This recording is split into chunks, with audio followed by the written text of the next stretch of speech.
Hey everybody, welcome back. Got another video for you. Gonna once again try to keep it to 5 minutes. Please follow me on Patreon, support this work. Really appreciate those of you already doing that. Trying to keep you as informed as I can in as short a time as I can. So let's get right into it. Want to give you a quick update on what is going on in Somalia. Of course, there's a million things happening in the world. It's so easy to pay attention to the big ones that catch all of the headlines, but many of these stories that totally get ignored really do need to be examined, and we need to understand the context. So in Somalia right now, President Mohammed Abdullahi, who is also known as Farmajo, he has been the president for several years now. There is an ongoing political conflict over the expiration of his term, which I believe expired in February. As of a week ago, so April 12th, the parliament in Somalia actually formally extended the term of the president for another 2 years. This is, of course, a major, major hot button issue in that country, one that could potentially spiral into civil war. The opposition is rejecting the extension of this term. They are saying this is an illegitimate president that does not actually have the authority to continue to govern. So what does this actually mean? It means that the opposition in Somalia is likely to form a parallel government. This is very, very dangerous because these are the conditions that lead directly to civil war. In addition to forming a parallel government, we now are beginning to see the danger of cracks within the Somali military. And when I say cracks and fragmentation, what I really mean is elite soldiers and rank and file soldiers leaving their military facilities and heading home and realigning with their clan affiliations and family ties and so forth. This kind of clan-based loyalties led to much of the conflict in Somalia in the prior decade. So when we see this kind of return away from these state institutions and back towards these localized clan rivalries, that is a warning sign that things are getting very, very unstable.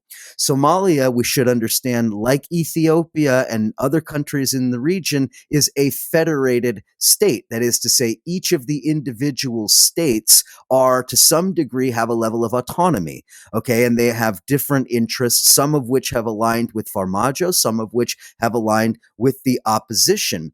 The states basically, up until this point, had agreed to sort of negotiate on the method for national elections. They were involved in negotiations for how to elect from the states to the federal representative government in Mogadishu. Those talks have broken down. As far as I understand, the most recent information is that there are no ongoing negotiations, at least not currently. So when President Farmajo's term expired in February, the opposition launched a bunch of protests. Farmajo forces suppressed some of those protests. There was a new round of negotiations, which began on April 3rd, so 2 weeks ago, basically. Those collapsed 4 days later on April 7th. So that is where we kind of left off in terms of the negotiation. I'm recording 2 weeks later, April 21st. So we have, and just to kind of begin to try to draw the biggest picture here, we have the question of a power grab here. Was this a power grab that was pre-planned by Farmajo? Farmajo's opponents certainly believe that. The opponents are sort of organized under this broad heading of the Council of Presidential Candidates. Okay, that includes two former prime ministers, two former presidents, many other prominent politicians and prominent figures that are aligned against President Farmajo. So they represent a number of critical constituencies. They are allied with the presidents of the states of Puntland and Jubaland. So if you look at the map of Somalia and you look where Puntland is, you look where Jubaland is, and you can begin to see how this country is going to fracture and fragment in a potential civil war scenario.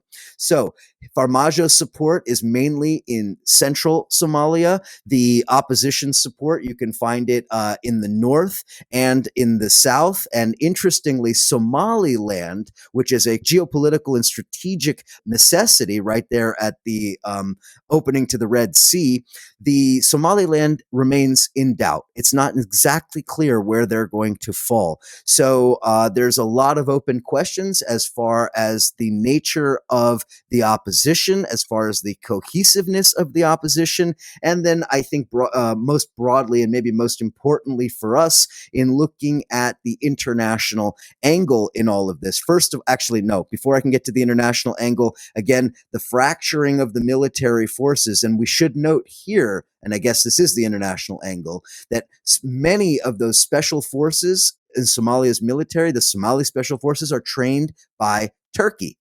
Turkey is the primary backer of the Farmajo government. Again, going back to previous videos I've done, Turkey and Qatar find themselves on the same side, backing many of the same governments. We saw that in Libya with the Government of National Accord, backed by Turkey and Qatar. We see it here in Somalia again, Turkey and Qatar being the primary patrons. So the Turkish trained elite special forces have been leaving their bases, and they're headed back towards the strongholds of their respective clans and family units and so forth. But we'll also see AlShabab beginning to strengthen. Remember, AlShabab is the terrorist organization operating inside of Somalia. Up until recently, they've been more or less on a slow boil because drone operations led by the African Union, coordinated, of course, with AFRICOM, the United States, others as well, Ethiopian military themselves, they've been conducting operations against AlShabab, bombing them, using drones, assassinations, and so forth. Well, guess what? As the attention shifts to a potential civil war, that vacuum, that space opens up. AlShabab rushes in to fill it. I already mentioned Somaliland. This is an interesting one because Somaliland is a geopolitical flashpoint.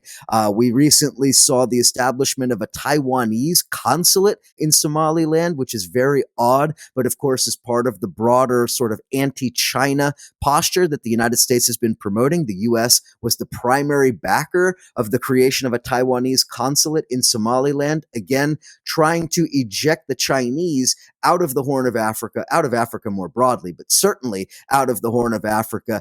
Turkey has a very interesting role that they're playing in Somalia. So now the question is, how do we move forward from here? Is there a way that Somalia avoids civil war? It's clear that Erdogan and Turkey would have to intervene to some extent in terms of mediating talks, in terms of arm twisting the Somali government, because they have that leverage with their naval facility in the country, with their military trainers and so forth. So a lot to keep an eye on in Somalia. I guess that wasn't 5 minutes, but that was the best I could do in 8 minutes. Follow me on Patreon for more stuff like this. Talk to you soon.